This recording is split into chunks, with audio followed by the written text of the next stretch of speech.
जब एक ब्राह्मण परिवार हुन्छ त उनी अत्यन्तै सत्सङ्गको परम भक्त, ज्ञानको परम भक्त हुनुहुन्थ्यो। उनी सत्सङ्गदेखि कहिले पनि वञ्चित हुन चाहन्थेन र आफ्नो घरमा सधैँ उहाँले समय समयमा सत्सङ्ग रखाउनुहुन्थ्यो। सन्त महात्मा बोलाएर सत्सङ्गमा आउनुहुन्थ्यो। तर उनी आर्थिकमा धेरै कमजोरी थियो। तर पनि जति उसले आफ्नो परिवारको पालन पोषण गरेर रुपियाँ बचाउँथ्यो, त्यो रुपियाँले सत्सङ्गको दिन केही नभए पनि एक पावा मिश्री भए पनि किनेर ल्याउँथे। अनि सत्सङ्गको दिन बाइजीलाई सन्तलाई बोलाउनुहुन्थ्यो, भजन कीर्तन हुन्थ्यो, सबैलाई एक एक टुक्रा मिश्री दिएर बिदा गर्नुहुन्थ्यो।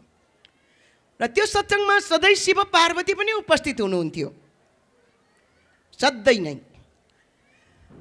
अनि शिव पार्वती पनि सत्सङ्गको अति नै प्यासी। जहाँ सत्सङ्ग हुन्छ त्यहाँ त अवश्य भगवान उपस्थित हुन्छ, ब्रह्मा विष्णु महेश पनि उपस्थित हुन्छ। अदृश्य रूपमा शिव पार्वती आएर बस्नुहुन्थ्यो।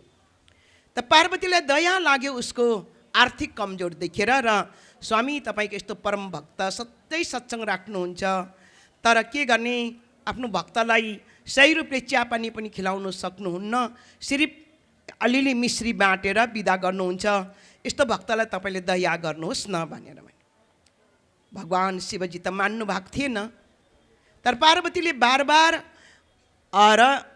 जिक्री गरिरहनु भयो। तब भगवानले पार्वतीको वचनलाई नकार्नु नसकेर उहाँले आफू बसेको आसन मुनि 79 रुपियाँ चाँदीको असर्पी छोडेर जानुभयो। तब सबै भक्तहरू गए। तब ब्राह्मणले त्यो आसन उठाउँछु भन्दा 79वटा चाँदीको असर्पी भेटायो। तब उसले के गर्यो, 100 बनाउने लोभ लाग्यो। अब उसले सधैँ सत्सङ्ग राख्थ्यो, परिवारको पालन पोषण गरेर सौदापात गरेर पैसा बचाउँथ्यो। त्यो पैसाले प्रसाद किनेर ल्याउँथे। तर लोभ लाग्यो 100 बनाउनुमा, त्यो पैसा 200, 500, 1000, लाख बनाउनुमा गए, तर सत्सङ्ग राखेन। त आजको दुनियाँ त्यस्तै छ, लाख करोडमा जान्छ, सत्सङ्ग राख्ने पैसा पुग्दैन, खर्चै पुग्दैन, अब के सत्सङ्ग राख्ने भन्छ होइन। तर घरमा बडे बडे भोज लगाउनलाई फेरि पुग्छ होइन, तर सत्सङ्ग रखाउनुमा पुग्दैन। त यसकारण पुगेन अब त्यो ब्राह्मणलाई, किन अब ऊ त लाख कमाउनुमा करोडमा फस्यो। अब उसले सत्सङ्गमा त पैसा खर्च गर्नै सकेन। त एक दिन पार्वती माताले भन्नुहुन्छ, स्वामी सधैँ परम भक्त तपाईँको मृत्युलोकमा सत्सङ्ग राख्थ्यो, सधैँ हजुर सधैँ सत्सङ्गमा जानुहुन्थ्यो, अहिले त कुरै गर्नुहुन्न, जाऊँ न सत्सङ्गमा भनेर। भगवान शिव अन्तर्यामी जान्नुहुन्थ्यो त्यो मान्छे, त्यो भक्त लोभमा फस्यो, सत्सङ्ग राख्दैन। त आउँदाखेरि त सुनसान मन्दिरमा बत्ती पनि बलेको छैन, कोही एकजना भक्त पनि छैन, सन्त पनि छैन। छक्कै पर्छ, के हो यो यस्तो भन्दा पार्वती तिम्रो दया हो। त तिमीले दया गर भन्यौ, मैले दया गरेँ। अब ऊ त प्रसाद खिलाउने रुपियाँ करोड कमाउनुमा गयो, लोभमा फस्यो। अहो यो शमशान घाट जस्तोमा एकछिन पनि नबसौँ, न भजन कीर्तन छ, न मन्दिरमा बत्ती बलेको छ, न महापुरुषको फोटो सजिएको छ। त यो त शमशान घाट हो, यहाँ बस्नु हुँदैन भनेर शिवा पार्वती फर्केर गए। त यसकारण हामीले घरमा सत्सङ्ग राखेनौँ, महापुरुषको फोटो राखेर आरती गरेनौँ, बिहान बेलुका आरती गरेनौँ, घर सफा राखेनौँ भनेर भजन कीर्तन त्यो घरमा हुँदैन भने त्यो घरमा पार्वतीजीले शमशान घाट भनेर फर्किनु भयो शिव पार्वती। अब शमशान घाट बनाएर हामी नराखौँ है आफ्नो घरलाई। त आज यही प्रेरणा लिएर जानुहोस्, सधैँ घरमा सत्सङ्ग रखाउनुहोस्, बिहान बेलुका सबै हजुरको घरमा भगवानको आरती उत्रिनुपर्छ है।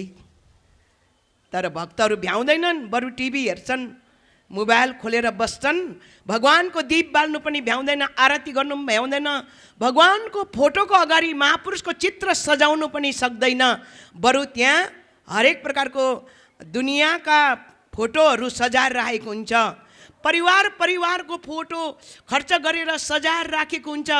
तर महापुरुषको फोटो महँगो रहेछ, 150 रुपियाँ भन्यो भने पैसै पुगेन भन्छ, 500 रुपियाँ पुग्यो भने नै पैसै छैन भन्छ र लगेर पनि भगवान्को फोटो ट्याक्ट्याक्कै काँटीमा झुन्ड्यायो। अन्त हावाले हल्लाउँदा हल्लाउँदा हल्लाउँदा फाटेर त्यो आधा टुक्रा गइसक्छ, फोटो भगवान्को महापुरुषको चित्र सजिँदैन। त्यो घरमा कसले बास गर्छ?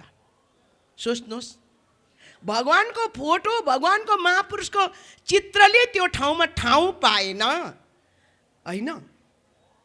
अतिथि बस्ने ठाउँ पायो, सजिएको हुन्छ सिटिङ रुम होइन।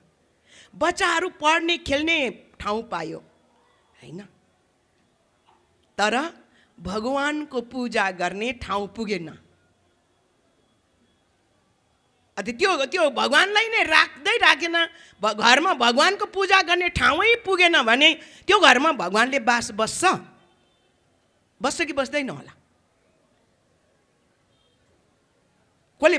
भगवान्ले बास गरेन भने त्यो घरमा कसले बास गर्छ? अलक्षिणले, दरिद्रले। अनि जति धन कमाए पनि कुकर्ममा खर्च हुन्छ। धनवान त छ नि, सत्सङ्गपट्टि मन जाँदैन, धर्मपट्टि मन जाँदैन, खाली भोगमा खर्च गर्छ, तमासा देखाउनुलाई खर्च गर्छ, हरेक प्रकारको खर्च गर्छ, सान मान देखाउनुलाई खर्च गर्छ। तर त्यो घरमा हरि चर्चामा 10 रुपियाँ खर्च गर्नु सक्दैन भनेपछि त्यहाँ लक्ष्मीको बास हुन्छ र दरिद्रको बास हुन्छ। त्यसकारण आज यो शिवरात्रि हो। शिवरात्रि भनेको वास्तवमा के हो भन्दा अन्धकारमा प्रकाशको बोध गर्ने दिन। अज्ञान रूपी अन्धकारमा शिव भनेको ज्योति प्रकाश, शिव शक्ति। रात्रि भनेको अज्ञान। त्यसकारण शिव शक्तिलाई शिवरूपी मानिलिनु ज्योतिर्लिङ्ग रूपी ज्ञानको जब बोध हुन्छ, अन्धकार रूपी रात्रि समाप्त हुन्छ, त्यो ठाउँमा शिवको उपस्थिति हुन्छ। त्यसको हृदयमा, जसको हृदयमा शिवको निवास भयो उसको घरमा पनि शिवको आराधना हुन्छ, शिवरूपी सद्गुरुको पूजा हुन्छ। शिव भगवान त गुरु हुनुहुन्थ्यो। आज हामीले भगवानलाई बेलपत्र चढाउँछौँ, दुध चढाउँछौँ होइन, लड्डु चढाउँछौँ, नैवेद्य आदि चढाउँछौँ शिवजीलाई। बेलपत्र भनेको वास्तवमा के हो भन्दा नफाटेको बेलपत्र, फाटेको चढाउनु हुँदैन भन्छ। 3टा हुन्छ बेलपत्र, 3टा पत्ता हुन्छ, बिचमा एउटा, साइडमा 2टा। त्यो के हो भन्दा मन एक हो, 3टा। बीचको पत्ता हो आत्मा, दायाँपट्टिको 2पट्टिको पत्ता हो मन और बुद्धि है। त्यसकारण यो मन और बुद्धिलाई स्वच्छ बनाएर के गरौँ? परमात्मा रूपी शिवको चरणमा अर्पण गरौँ। ज्योति स्वरूप शिवलिङ्ग ज्योतिर्लिङ्गको चरणमा अर्पण गरिदिउँ। दूध अर्पण गर्छौँ, दूध स्वच्छ भावना अर्पण गरौँ आफ्नै हृदयभित्र। दर्शन गरौँ कि यो शिवलय मन्दिर नै हो मानव जीवन, हजुरहरूकै जीवन हो शिवलय मन्दिर। जब शिवलयमा भगवान शिवको अगाडि शिरमा गङ्गा हुन्छ, भगवान शिवको शिरमा, त्यसले गर्दा शिवको मन्दिरमा शिवजीको शिरमा गङ्गा राखेको हुन्छ, जलधारा ताँबाको बर्तन बनाएर राखेको हुन्छ। त्यहाँ पानी राखिन्छ गङ्गा, अनि त्यो बीचबाट त्यो गङ्गा शिवको शिरमा टप्किरहन्छ। र हजुरले घरमा यसो शिव स्थापना गरेर शिव पुराण रुद्री लगाउनु हुँदैछ भने पनि गुरुले सिकाउँछ कि शिव स्थापना भइसकेपछि र जलधारी चाहिन्छ भन्छ होइन। अनि 3टा खुट्टी गाड्छ, यो जस्तो क्यामेराको स्ट्यान्ड छ नि, त्यस्तै क्यामेराको स्ट्यान्ड जस्तो 3वटा खुट्टी गाडेको हुन्छ। त्यसमा एउटा बर्तन राख्छ, छेड परेको जस्तो मैले त देखेको थिएँ गाउँघरमा। अब छेड परेको बर्तन त हुँदैन, जलधारी पनि हुँदैन। त्यसले गर्दा के गर्थ्यो भने त्यो मेवालाई बिचमा काट्थ्यो होइन, अन्त आधा मेवालाई बिचमा छेड पार्थ्यो, अनि त्यो त्रिकोण गाडीको खुट्टीमा त्यो मेवालाई टक्रक्क राख्थ्यो। अन्त त्यो मेवालाई खुर्केर चाहिँ भाँडो बनाउँथ्यो, अन्त त्यहाँ पानी चढाएर जलधारी बनाउँथ्यो। कति मैले गाउँघरमा यसरी पनि देखेको छु जलधारी बनाएको। त यसकारण भन्नुको भावार्थ यो हाम्रो हामीभित्र अमृत रूपी गङ्गा टप्किरहेको छ। हामीभित्र शिवको शिरमा अमृत रूपी गङ्गा टप्किरहेको छ। शिवजीको 3 नेत्रधारी भन्छौँ न, भगवानको 33 नेत्र, 3टा नेत्र पनि छ है। अब के हो वास्तवमा यो भन्दा, तेस्रो नेत्र सबै हजुरको घटमा पनि छ। थर्ड आई, त्यसलाई भन्यो थर्ड आई, तेस्रो नेत्र, दिव्य नेत्र, दिव्य चक्षु। त्यो पोइन्टलाई आज्ञा चक्र, नासिकाको अग्रभाग, भ्रिकुटीको महल, त्रिवेणीको घाट भन्यो त्यो पोइन्टलाई। त्यो कहाँ हो, त्यो कहाँ खोज्नु जाने? एकै ठाउँ त्रिवेणीको घाट पनि, एकै ठाउँ त्रिकुटीको महल पनि, त्यहीँनिर शिवनेत्र पनि, त्यहीँनिर थर्ड आई पनि, त्यहीँभित्र नूर मालिल्यौ चस्मे बसेर त्यहीँभित्र दिव्य चक्षु, त्यही ठाउँमा दिव्य नेत्र, अलौकिक नेत्र। कहाँनिर हो त्यो चाहिँ? यो पृथ्वीको कहाँनिर होला? आज्ञा चक्र। त्यस्तो महत्त्वपूर्ण यो पृथ्वीको चाहिँ कहाँनिर त्यो होला? त्यो महत्त्वपूर्ण स्थान होइन भन्दा मानवको शरीरमा। र यो हाम्रो जलधारी हो, जलधारी। यहाँ अमृत रूपी तत्व गङ्गा टप्किरहन्छ। और अन्तरात्मामा शिवलिङ्ग, ज्योतिर्लिङ्ग शिव विराजमान हुनुहुन्छ प्रकाश स्वरूपमा, जसले सद्गुरुको शरणमा गएर यो तत्त्वलाई प्राप्त गर्छ त उसको तेस्रो नेत्र शिवनेत्र खुल्दछ, थर्ड आई खुल्छ, दिव्य नेत्र खुल्छ। तब उनी त्यो भमर गुफा जहाँ पार्वतीलाई शिवजीले ज्ञान दिनुभएको थियो, जसलाई अमर गुफा पनि भन्यो, त्यसलाई आज्ञा चक्र पनि भन्यो, त्रिवेणीको घाट, इन्डा पिङ्गला सुषुप्नाको सङ्गम, गङ्गा यमुना सरस्वतीको सङ्गम। त्यसलाई सजिलो भाषामा भन्दा गङ्गा एउटा माता भयो, यमुना गङ्गा, यमुना सरस्वती गङ्गाको सङ्गम। त्यसलाई अब शास्त्रको अनुकूल भन्दा इन्डा नाडी पिङ्गला नाडी और सुषुप्ना नाडीको सङ्गम कहाँ हो भन्दा हजुरहरूको मस्तिष्कमा हो। त्यहाँ गएर जसले त्यो समयको हाम्रा पूर्वजहरूले शिवजीको चरणमा गएर प्रश्न गरेर भगवान शिवले त्यो ज्ञान दिएर अमृत पान गराउनुहुन्थ्यो र परम ज्योति परमात्मा रूपी शिवको शक्तिको दर्शन आफ्नै यही शिवलाई मन्दिरमा गर्थे। असली प्रभुको दर्शन। आज शुभ अवसर छ, 21औं शताब्दीमा सत्संग बुझ्नुहोस्, यो ज्ञानदेखि वञ्चित नरहनुहोस्, चाँडो प्राप्त गर्नुहोस्, मानव जीवनलाई धन्य र महान बनाउनुहोस्, घरलाई पवित्र तीर्थ बनाउनुहोस्, घरलाई मन्दिर बनाउनुहोस्, घरलाई शमशान घाट नबनाउनुहोस्। यसकारण भगवान शिवजीले पनि कैलाशमा बसेर ध्यान गर्नुहुन्थ्यो। त आज भगवान शिव आराध्य देव आशुतोष भोलेनाथ दयाको सागर भक्तलाई सबभन्दा चाँडो प्रसन्न भएर वरदान दिनेवाला हाम्रा राष्ट्रदेव मुक्तिको दाता प्रभु हाम्रै आश्रमको अगाडि विराजमान भएर प्रेरणा दिइरहनुहुन्छ। लाखौं भक्तहरू आएर आज उहाँको दर्शन गर्नुभयो, आशीर्वाद प्राप्त गर्नुभयो र आज हामी पनि उहाँकै चरण सरजमा बसेर, चरण कमलमा बसेर उनकै वन्दना गर्दै आज हामी उहाँले आफ्नो समयमा दिनुभएको ज्ञानको प्रचार आज यो मानव धर्मको प्राङ्गणमा आश्रमको अगाडि भइरहेको छ। भला भोले बाबा पनि प्रसन्न भएर तपाईँ हामीलाई उहीँबाट आशीर्वाद दिइरहनु भएको छ। धन्य हो धन्य जो हर युगमा मैले गरेको काम आज तपाईँहरूले गर्नुहुँदैछ। सद्गुरुदेव समयको सद्गुरुदेव श्री महाराजजीको अनुकम्पा कृपाद्वारा आज हजुरले गुरुको आज्ञामा बसेर यो काम गरिरहनु भएको छ भनेर भोले बाबा प्रसन्न भएर हामीलाई आशीर्वाद दिइरहनु भएको छ। आज हामीले उनको आशीर्वादलाई यहीँ बसेर ग्रहण गरौँ। भगवान त भावका भुक्का हुनुहुन्छ,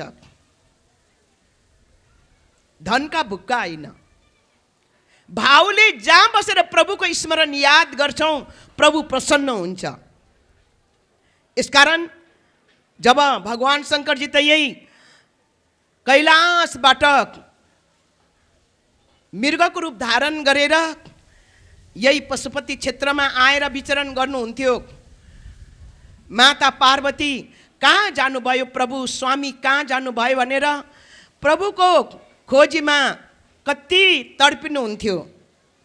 तर एक दिन उहाँले ध्यान गर्दाखेरि उहाँले यही पशुपति वनकालीमा मृगको रूप धारण गरेर मृगको रूपमा क्रीडा गरिरहेको देख्नुहुन्छ ध्यान दृष्टिबाट।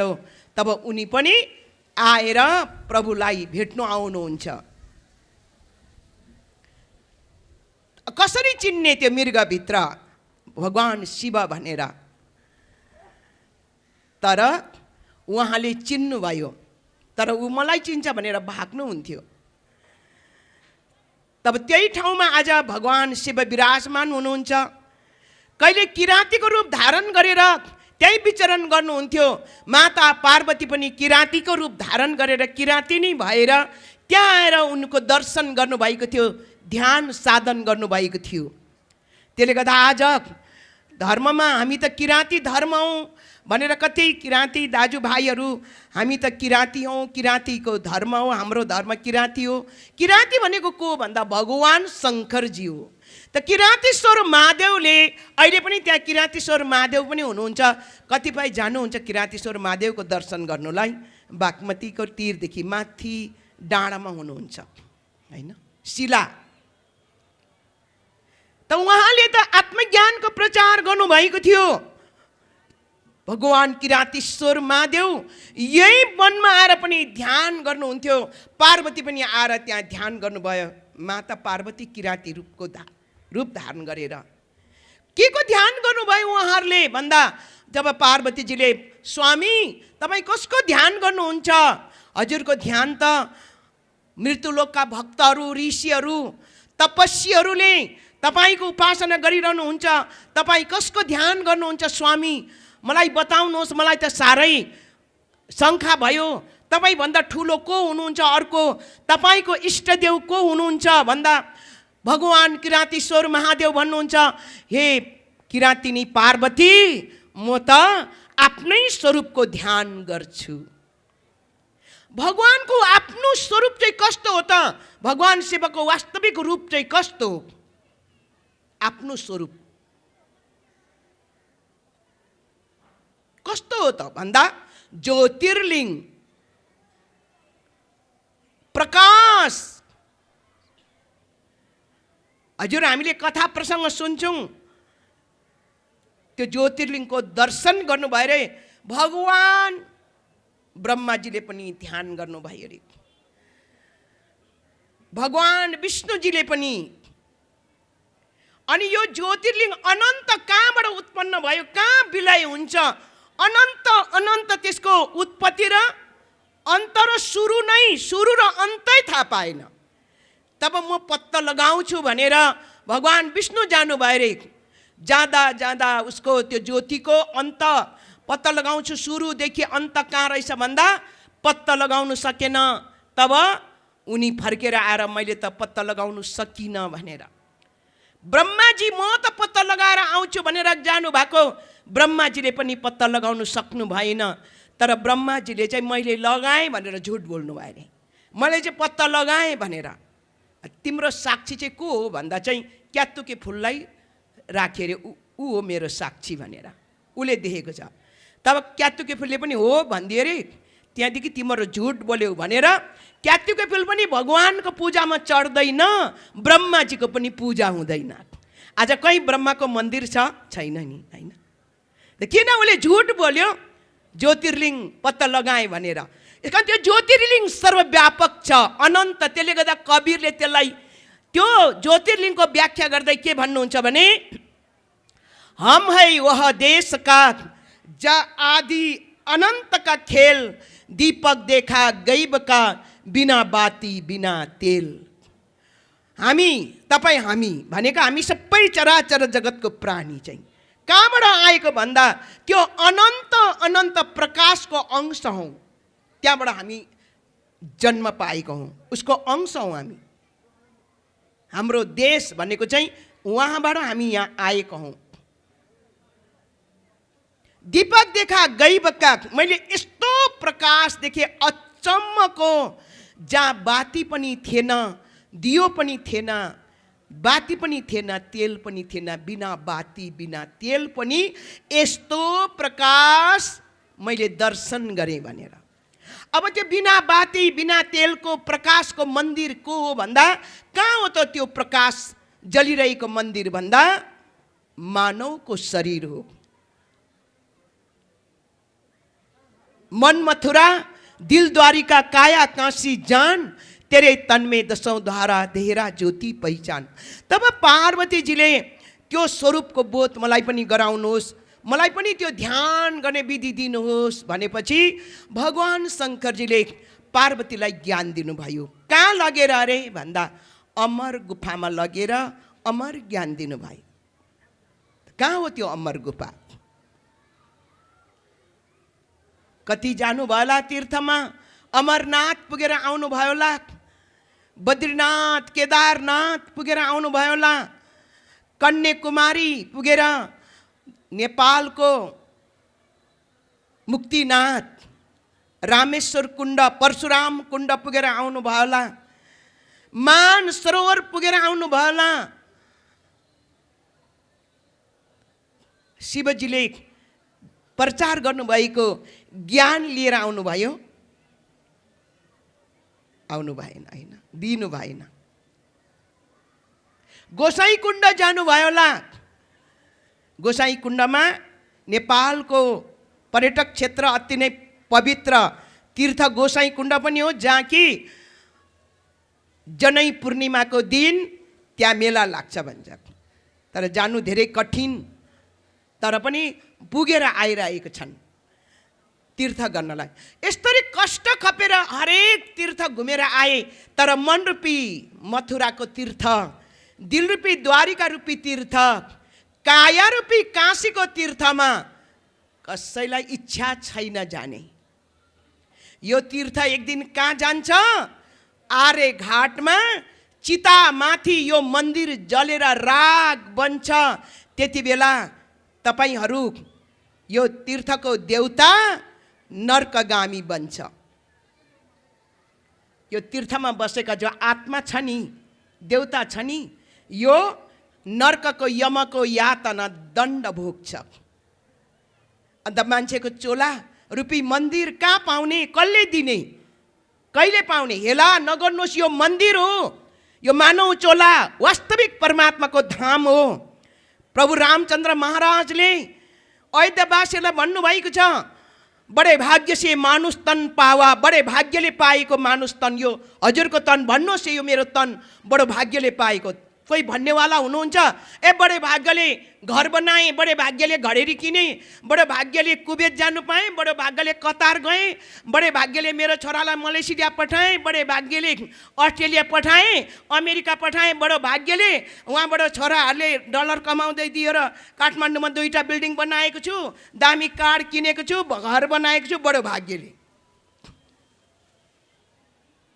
बडो भाग्यले मनुष्यको शरीर पाएको छु। धिक्कार होस् यो तनको महत्त्व नबुझ्ने। त्यसले गर्दा तुलसीदास भन्नुहुन्छ, भजन में आलसी खाने में होशियार, ऐसे मनुष्य देह को बार बार धिक्कार। यस्तो मनुष्य चोला एक बार मिल्यो, कहिले पनि मिल्ने छैन, कहिले पनि मिल्ने छैन भने। हजुरहरू मरेर मान्छेको चोला पाउँछु भनेर आशाले बस्नु भएको होला। के भगवान् तपाईँको आज्ञामा बसेको छ र मर्नु बित्तिकै तँलाई मनुष्यको जन्म दिन्छ? तपाईँको सल्लाहमा छ? परमात्मा सृष्टिकर्तालाई हजुरले आफ्नो आज्ञामा चलाउनु सक्नुहुन्छ र मरेर मान्छे नै भएर आउनुहुन्छ? के प्रकृति तपाईँको मुठीमा छ? सोच्नुहोस्। आफ्नो यो श्वास त आफ्नो अधीनमा छैन। भन्नुहोस् त, छ श्वास अधीनमा छ? तपाईँहरूको अधीनमा छ श्वास? यो श्वास हाम्रो अधीनमा भए त हामी मर्थेनौँ, कहिले पनि हामी मर्थेनौँ, यमराजलाई लानु दिन्थेनौँ। तर यो श्वास हाम्रो अधीनमा छैन, यो श्वास पनि निस्केर जान्छ। मर्नु कसलाई इच्छा लाग्छ? मर्ने कसैलाई रहर हुँदैन, नमरेको पहर हुँदैन। भागेर जाउँ कुण्ठन जाउँ, मान्छे नमरेको सहर हुँदैन। कसरी बाँच्नु? कहाँ गएर चाहिँ कालबाट जोगिन्छौँ? तब प्रभु रामले बडे भाग्य मानुष तन पावा, सुर दुर्लभ सतग्रन्थ न गावा। दुर्लभ धर्म ग्रन्थमा बतायो, देवताहरूलाई पनि नपाउने दुर्लभ चोला साधनको धाम। कस्तो साधन भन्दा यो मन्दिरमा पसेर परम ज्योति परमात्मा ज्योति रूपी शिव शक्तिको ध्यान गर्ने, दर्शन गर्ने साधन गर्न सक्छौँ। त्यही साधन पार्वतीजीलाई बताउनु भयो। उमा कहूँ मै अनुभव अपना, सत हरि भजन बिना जगत सब सपना। राम रमेति रामेति रमे रामे मनोरमे, शस्त्र नाम सतुल्यम राम नाम बरानने। हर जगह रमन गर्ने वाला, सर्वव्यापक सारा चराचर जगतको प्राणीहरूको प्राणमा रमन गर्ने वाला, योगी तपस्वीहरूको हृदयमा रमाउने वाला उस रामको म ध्यान गर्छु। सहस्त्र नामको बराबर छ पार्वती भनेर। तब पार्वतीजी जिज्ञासा भएर त्यो नाम मलाई पनि भन्नुहोस् स्वामी, मलाई पनि ध्यान गर्ने विधि बताउनुहोस् भन्यो। तब भगवान् भोलेनाथ महादेव कहे निर्वाणी, सुनो गिरजा अमर कहानी। प्राण अपान चढ़ावे कुंडलन उठ जावे, शून्य शिखर में तब प्राणी। सुनो गिरजा अमर कहानी, जा भमर गुफा सुखदाई। योगी जन ध्यान लगावे, पावे पद निर्वाणी। सुनो गिरजा अमर कहानी। यसरी भगवान शङ्करजीले आफ्नो अर्धाङ्गिनी पार्वतीलाई पनि आत्मज्ञान दिनुभएको थियो, अमर ज्ञान दिनुभएको थियो। र त्यो ज्ञान पार्वतीलाई मात्रै नदिएर आफूले पनि ध्यान गर्नुहुन्थ्यो, समाधिमा बस्नुहुन्थ्यो। महामन्त्र जपत महेशु, पावन नामको मन्त्रको अजपाको जाप भगवान शङ्करजी स्वयं बस्नुहुन्थ्यो।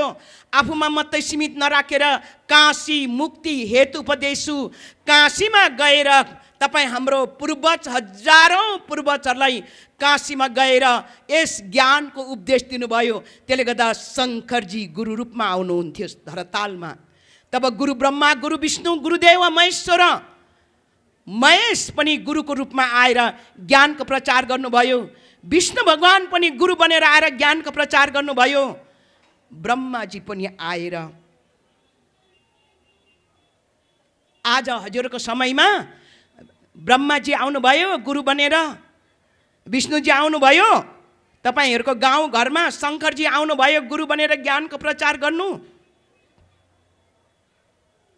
थाहा छैन, कहिले पनि म ज्ञान दिन्छु, लु आइज म शङ्कर भनेर आउनुहुन्न।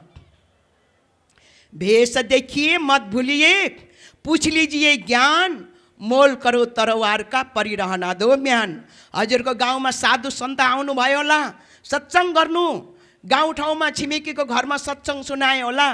तपाईँहरूले यो माग्ने साधु भन्नुभयो होला होइन, यो नयाँ धर्म प्रचार गर्नु आएको भन्नुभयो होला। महापुरुष जहिले पनि भेष बदलेर आउनुहुन्छ, सही रूपमा आउनुहुन्न कहिले पनि। आज यहाँ नाटकमा देख्नुभयो शिव पार्वती सही रूपमा पनि आउनु भएको थियो, तर कसैले पनि चिनेन। उनी आएर अन्तर्ध्यान हुनुभयो, तर भरे मनुष्यको रूपमा आएर स्वामी कस्तो यो शमशान घाट जस्तो भनेर मान्छेको रूपमा आएर यहाँ नाटक दृश्य देखाएर गयो। अब उसलाई शङ्कर भनेर कसले चिन्यो? पार्वती भनेर, होइन? यसकारण हजुरको गाउँ ठाउँमा सन्तहरू गुरु महाराजजीको आज्ञाले समयको महापुरुषको चरण कमलको सरोजको कृपा लिएर, ज्ञान रूपी प्रसाद लिएर, सत्संग रूपी गङ्गा लिएर हजुरको गाउँमा गङ्गा बग्दै आइरहेको छ भने ओहो सत्संग रहेछ, सन्त महात्मा आउनु भएको रहेछ भनेपछि तपाईँहरू त्यो भेषलाई नहेर्नुहोस्, नयाँ धर्म नभन्नुहोस्, त्यहाँ गएर सुन्नुहोस् त्यो सन्तको मुखार बिन्दबाट कुन रामायणको चर्चा आउँदैछ कि गीताको, भगवान शिव पार्वतीको चर्चा हुँदैछ कि कबीरको महिमा हुँदैछ कि गुरु नानक देवको, तुलसीदास जी को, महावीर स्वामी और जनक राजा अष्टवक्र, सुखदेव मुनि कसको महिमा गाउँदैछ गएर सुन्नुहोस्। र अहो यो त शास्त्रयुगको चर्चा हुँदै रहेछ, अहो यो त अनन्त अनादिकालको धर्मको प्रचार हुँदै रहेछ भनेर अब हाम्रो पनि आत्मज्ञान लिने, तेस्रो नेत्र धारण गर्ने, ज्योति स्वरूप शिव शक्तिको हृदयमा दर्शन गर्ने मौका आएछ, मेरै गाउँमा आइपुगेछ भनेर ती सन्तहरूको कदर गर्नुहोस्, सेवा गर्नुहोस्। और आफ्नो घरमा पनि लगेर घर पवित्र बनाउनुहोस्, सत्संग राख्नुहोस्, सन्तहरूको सेवा गर्नुहोस्।